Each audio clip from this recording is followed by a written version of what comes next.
Right now on, we got Mike Nicastro, big podcast guy, big blog guy around the Pittsburgh area. Local guy. He's got tons of connections, tons of, able to get a pulse on the Pittsburgh area. Everything draft, a little bit of O'Neal Cruz. We'll talk later. Mike, how you been? And tell us a little bit about your new podcast and kind of all the stuff that's going on there. What's up, Tim and Luke? Always good to be joining you guys. That was an awesome intro. If you're giving me that intro, I'm joining every week from now on, man. I need Good I deal. need that, honestly. I don't get complimented, but even my own co-hosts don't compliment me like that. But no, I'm good. I appreciate you guys having me on. Like I said, yeah, we still have yinzercrazy.com going strong. Obviously, a lot of awesome Pittsburgh related content, as you can imagine. Certainly have a lot of great writers on that team covering the draft. We're even covering some Buccos, of course, some Penguins. Yeah. I'm not even sure what that score is right now as they look to make their playoff push. But Right. most importantly, the Steelers, of course, and hosting a podcast called the Sick Podcast Steelers Crazy. You could find that over on YouTube. Subscribe to us. Follow at Sick Pod Steelers. Some really good guests we've had on so far this year. Draft prospects, some great minds, draft minds. So that's been very exciting for sure. Perfect, man. Congratulations again. So, all right, Mike, I don't want to spoil my own mock draft. Releasing it next week, about a week before the draft. Let people get a look at it. Let's kind of spoil yours a little bit, though. Who do you have the Steelers taking in their first round? Oh, man. I'm putting you on the spot there. You caught me at a good time. Yeah, you looking at mock draft stuff too? Or maybe a bad time. I don't know how to categorize this, and I'll tell you why. So I published the mock draft a week and a half ago. It was my 2.0, Okay. only my second one that I have published. And obviously things are so fluid, and I seem to change my freaking mind way too often. But I said, you know what? I'm going to let this one marinate, and then I'm not going to put out a 3.0 until like right before the draft. Yeah. I compare it to like a March Madness bracket. Like if you fill it out early, you switch it 15 times, and then when you look Right. back, you're like, why the heck did I switch that? Why am I overanalyzing this? It doesn't matter. I'm not going to get it right anyways. Right. So in that mock draft 2.0, I had the Steelers taking Deonte Banks at 17, the cornerback out of Maryland. Okay. Obviously a position of great need. I don't have to tell you guys or the fans that. But certainly maybe a little bit of an eyebrow raiser that it's not Joey Porter Jr., who in that mock exercise I had being drafted the pick before them to the Washington Commanders. Right. I think it's really important when you're doing mock drafts to go through all the teams as best as you can and try and pinpoint who you think they're going to take, Tim. Only because if not, you're just kind of pulling names out of a hat. 100%. So I went through that exercise, and Deonte Banks was my guy at 17. The Maryland connection makes sense. Mike Tomlin's son was there Huge Maryland guy. playing. Huge Maryland guy. It hasn't always worked out, that's for sure. But Davis and McFarland. Sean Davis, Anthony. Yeah, exactly. Yeah, yeah. I'm not sure who they hit on. Right. But I think he's a really good player. When I watched him, I saw a guy with a serious, dog attitude. He is tall. He's 6'2", I want to say. He's rangy. He had a hell of a combine. The guy showed out. I actually liked him better than Joey Porter Jr. when I watched him on tape. That's interesting. and I think Joey Porter's a little overvalued, a little bit overrated. I think he's going to be fine. I think he's a little bit overrated, though. Yeah, you know what? I agree. I think there's more of a higher ceiling with Porter because of his length and his athleticism. His arms, man, his arm length is uncanny. It's a crazy wingspan, The length dude. is nuts. Yeah. Yeah, it is. Yeah, it's ridiculous. But you put on the tape against Ohio State and those top flight receivers that he was covering from Garrett Wilson to 2 years ago, Jackson Smith and Jigba when he was playing, and then just this past year with Marvin Harrison Jr., he got beat up. And those are the type of talents he's going to be facing in the NFL. But you take that with a grain of salt because, like I said, he has a high ceiling. Now, when I turned on Deonte Banks, I expected to see a good corner. I saw a great corner. I really did. I saw a guy, like I said, that is not afraid to come up and tackle in the run game. He will knock you out. Yeah. I didn't see that from Porter when I watched him. Like I said, his intangibles are good, his measurables are solid. He fits the profile in terms of a Mike Tomlin draft pick. He also fits the profile in terms of obviously what they need. So in my last published mock draft, that's who I had the Steelers taking. I'm not going to spoil a 3.0 yet, but I'm Fair. starting to have second thoughts and maybe starting so I'll tease it. Maybe starting to stray back to offensive line at 17.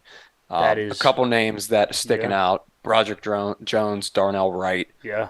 I just for some reason have this nagging feeling the Steelers are going to end up addressing the O line and the D line with their first two picks. The trenches, man.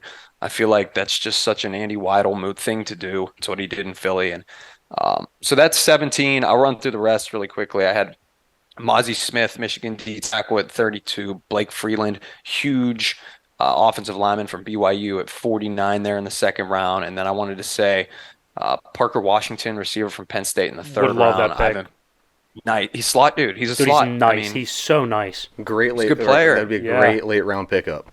100%. He played like 80% of his snaps in the slot at Penn State. Productive, reliable. And I just think at the end of the day, he's going to be somebody that steps in right away and is able to catch, 50 passes and be a safety blanket for Kenny Pickett. So, Yeah. yeah, that's kind of where I was at. I love it. You mentioned the offensive line. I would go more with your side and go more defense. Like kind of lean into what Tomlin does. And I think what teams should do, double down on what you're good in the draft, right? We can draft receivers pretty well. Overall, we could draft defense pretty well. We can't build an offensive line through the draft, generally speaking. I mean, yeah, the 70s, maybe a little bit with Pouncey, but that was we had a lot of free agent guys. So my thinking is go buy what you're not good at, right? Go out and spend in free agency, which they did. Yeah, on paper, does it work? Probably not every free agent signing works. We know that. Maybe half of them at best do. Do you think the free agency pickups on the line work for the Steelers? I think they do. I like Isaac Samalo. He's the prize horse. Yeah, He is just a road grader. And I think Kevin Dotson was probably the weak spot last year if you did have to identify somebody. So an immediate upgrade there. And if your guards are James Daniels and Samalo going into the season, I think that's upper echelon in the NFL, top 10 for sure. You may be talking top five. And, the quarterback's best friend is his running game. So Najee Harris, we saw at the end of the year last year, was able to really find his stride. I think he got healthy finally. And Samalo is just going to help, open things up for Pickett as that running game continues to improve. I think Dan Moore and obviously Chuks Okorafor are still big questions. One of the biggest questions for me in this draft that I'm still curious to find out, honestly, I think a lot of Steeler fans don't know the answer to this yet, is how much they actually like Dan Moore. I, I I, don't I think have it's a no lot. idea. I don't think they're a huge fan at all. I don't either, but, right, like they gave this dude Yeah, 2 years, two opportunities yeah. to start. They Sure, they might have made an offer to Orlando Brown Jr. In free agency, former Chiefs tackle, How signed do with you the not? Bengals, Yeah, but they yeah, didn't. Right. But they didn't sign a tackle, yeah. right? They put their money into there are plenty of guys out there they could have signed. They put their money into guard, they put their money into corner, some linebacker. So if he's that big of a hole, right? And it's 17, you're probably not going to get Paris Johnson Jr. You're probably not going to get um, maybe Peter, not even yeah, Broderick Jones. Peter Skoronski's another guy. I think he's ultimately a guard, but I going to agree. be a really good player. Yeah, Um, I think we'll find out if they trade up, right, and make a move to get Paris or to get a Skoronski type player, or Broderick Jones, I should say, a tackle. We'll know they're ready to kick Dan Moore Jr. to the curb. I just don't. They don't really give up on 23-year-old starting left tackles. yeah. It's just hopefully Kahn and Weidel take a different approach to what Colbert has done over the years. Maybe Colbert was too patient with guys for a long time, but I think that's maybe the biggest question for me. Will we find out that they like more than we think? It's a lot of mores. Or will he be immediately replaced at pick 17 or 32? I lean the latter, but I don't know that answer definitively, and I think we're going to be maybe stunned Yeah. to Wow. learn the answer. We'll see. I'll spoil my number one pick, for upcoming draft here. I saw you put out a poll on your Twitter, and a lot of your fans thought C.J. Stroud should go number one over Bryce Young. I don't think you trade up for the second best talent. I just don't think if you're going to trade up to number one, you're getting the best, right? If I'm moving jobs, right, I'm going up. I'm not moving job. I'm not taking a lateral move or even a downgrade, right? I'm not moving up, giving up a 1A or 1A, 1B receiver. I wouldn't call him a 1A, 1B receiver in DJ Moore. You're going for the best. I think Bryce Young is clearly the best pick. I think he's the best quarterback in the draft. I think he's the best talent in the draft. What are your thoughts with the Panthers in the first pick? Me too, Tim. First of all, I think Twitter probably misunderstood that to a degree. Right. I think it's tough to decipher the who would you take versus who do you think they're going to take Right. vibe, especially when it's like Bob Fart 23 who's commenting Right. and liking Right. You never things know. on Twitter. So Yeah. if it was a poll of just people in the know, I think that would be a little bit different. Right.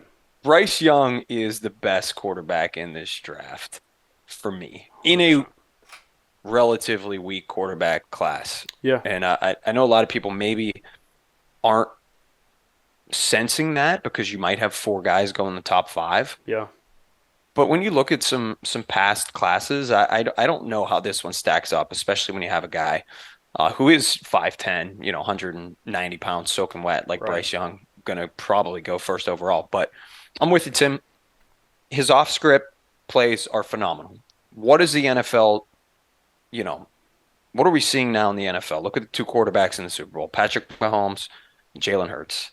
Can do it with their feet, right? Not statues. I'm not saying CJ Stroud is, but can do things off script, right? Yeah. I watched so many plays last year. If you turn on that Alabama versus Tennessee game, Bryce Young is, he's running around in the backfield for like 20 seconds, circling left, circling right, and then hitting a guy downfield for like 30 yards. He's really smart. He's calm, cool, and collected. Had a lot of game-winning drives at Alabama. Mature beyond his years, right? I've seen the comps. Like people say, Russell Wilson, Drew Brees. You're just comping him that because they're all short. Yeah, I I agree. don't think. I don't think he fits into that box. To be honest with you, I think he has more. I think he has a little bit more.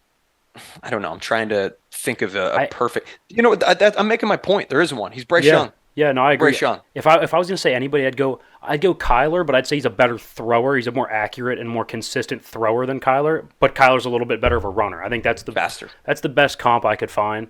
I don't know. Maybe it is because of the hype, but I don't know. I think that's close. OBJ to the Ravens seems desperate, kind of sending mixed signals, right? You're gonna tell Lamar that there's an availability problem with him late in seasons, but OBJ missed the season and has missed a lot of the last 3 to 4 seasons, and you're telling him that there's not enough money for a fully guaranteed, but you're gonna go out and spend for a linebacker and a number two receiver. Like it doesn't make a ton of sense to me. What do you make of the move?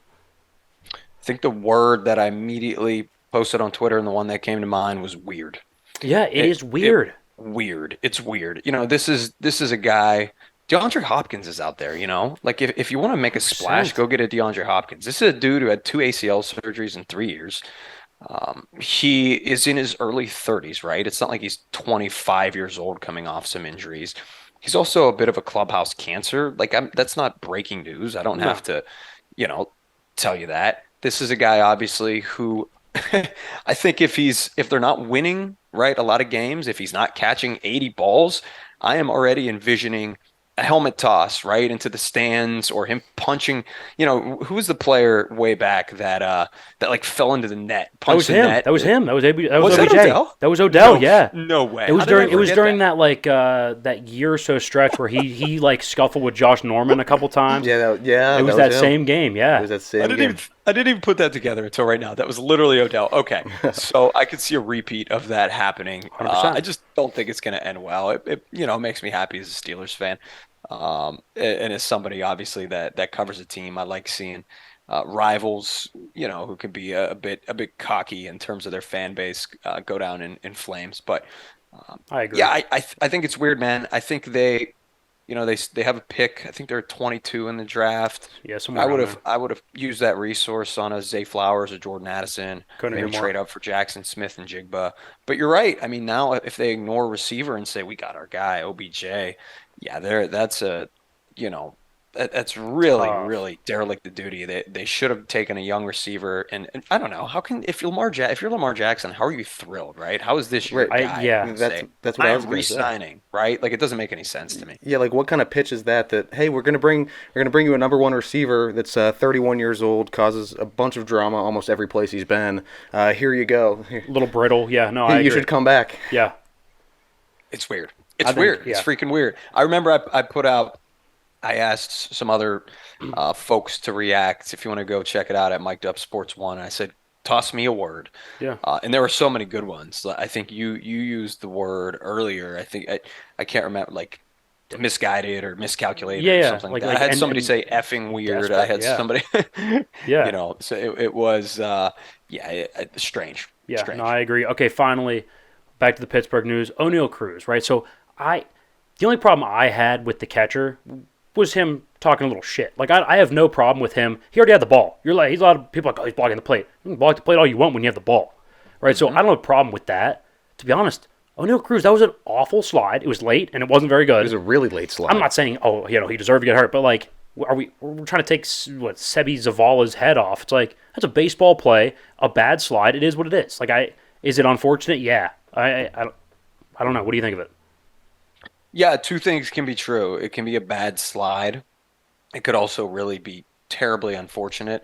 And you know what? I don't completely blame Zavala. In the moment, you probably aren't immediately looking back and understanding that a guy is injured. It's knee That's fair. jerk, right? I Yeah. think to get hit really hard in a home plate collision and be a little bit salty, considering that just never happens anymore in Right. baseball because of The posy. the new rules, right? Where you can't be in the path. So listen, I don't want to absolve him completely from this. I think his reaction after the reaction was still poorly judged, right? I Yeah. think if you kind of go up to Carlos Santana and you say, "My bad, man," like didn't know he was injured, Yeah. but you could see he still had a scowl on his face, Right. looking to fight.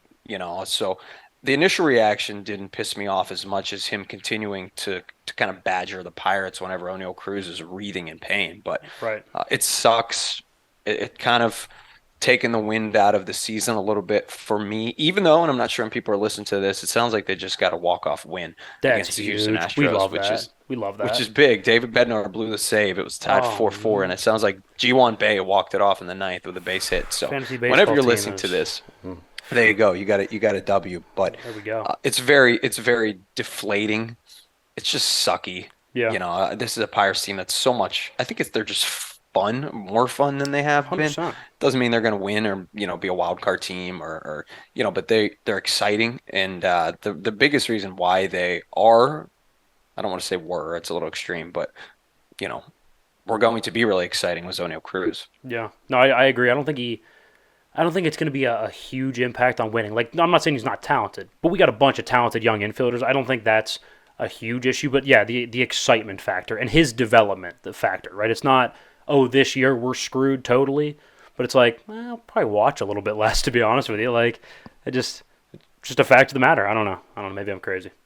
Yeah, it's not like losing a starting quarterback in the NFL, right? It's not Right. like losing Sidney Crosby. Baseball is a much different sport. One Yeah. guy does not put a team on his back, unless you're Shohei Ohtani, I guess. Even then, they And, still and lose yeah, a yeah, ton, exactly. like a Well, I lot. guess, yeah, right, right, right, right. So at the end of the day, yeah, can they still be competitive? I hope. I want them to linger around 500, so we might get a chance to see Cruz in the final couple months of the season. So, I hope for but it. it puts a dent in that. That's for sure, man. Yeah, I agree, Mike. Well, you're an absolute pleasure.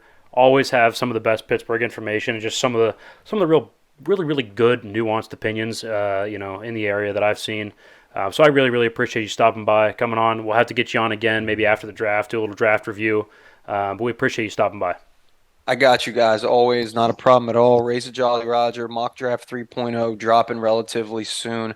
There are going to be some changes, like I said. So check that out. And, you guys rock. Keep doing what you do. Hey, thank you, Mike. Appreciate you. You got it.